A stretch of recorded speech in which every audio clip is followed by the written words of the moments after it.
Brittany is headed to Franklin and she's going to meet with Drew and Laney Snider, and they are the owners of Ruby Branch Farms. So come on and learn about ornamental corn and all the fun fall crafts they have available.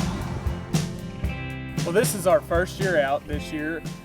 We started this up because, we also row crop farm, and then we also want to kind of get some diversification on the farm.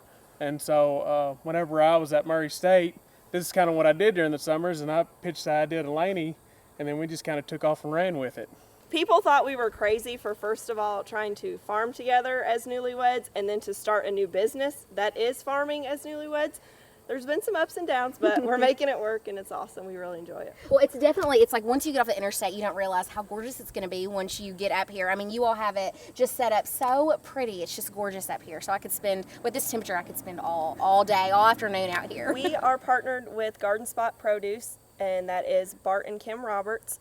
We raise the sweet corn for them in the summertime, and in exchange, they raise the pumpkins and gourds for us in the fall. So why do you all do this? Why do you all farm? Well, first of all, I really love talking with people, and there's all sorts of folks that come out here and visit us, and Laney kind of gets on me a little bit because I'll get over and get to talking, and I need to be kind of working. So I love dealing with the folks, and then also I just love agriculture and just the different aspects of agriculture, and so Mums was a great idea. Drew and I are both actually graduates of Murray State University in the agriculture program, so ag and farming is something that's super important to us. We're really passionate about. He is actually a third-generation farmer on this farm, and we wanted a way to bring people from maybe in town or city out here to the farm to see what we have to offer and see what a modern-day farmer really looks like.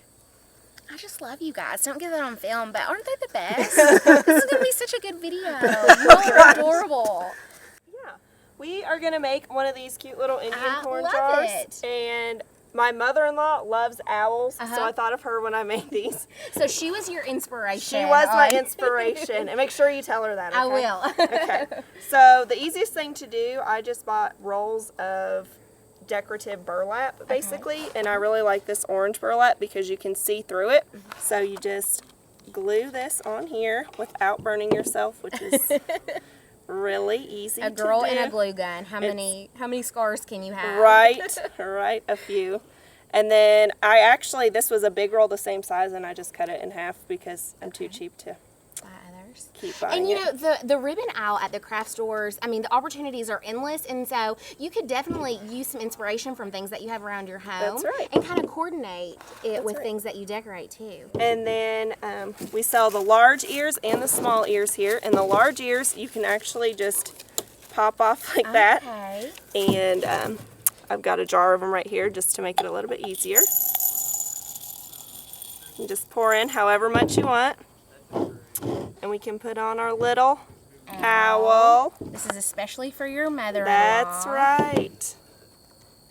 Who loves owls so much. And you just stick him right on the center there.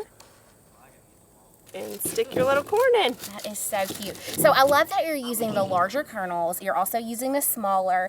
And we were chatting earlier about all of the different color variety and how each little corn has its own personality. It really does. They're a joy to grow because they're so much fun to pick just to see what each one of them is going to look like. They're all completely different. We hope to, in the future, add something new every year, maybe like a corn maze, corn pit, things like that. And we'd like to grow this into somewhat of an agritourism destination where people can come and actually learn about farming.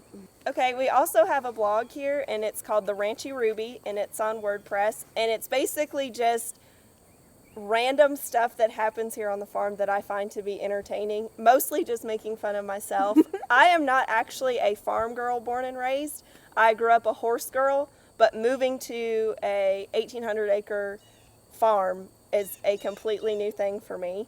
And I also have a couple cows, Delilah and Daphne. They make a lot of appearances on there, and my horses. So it's a fun way for people to feel like they're interacting with us and seeing what's actually going on here.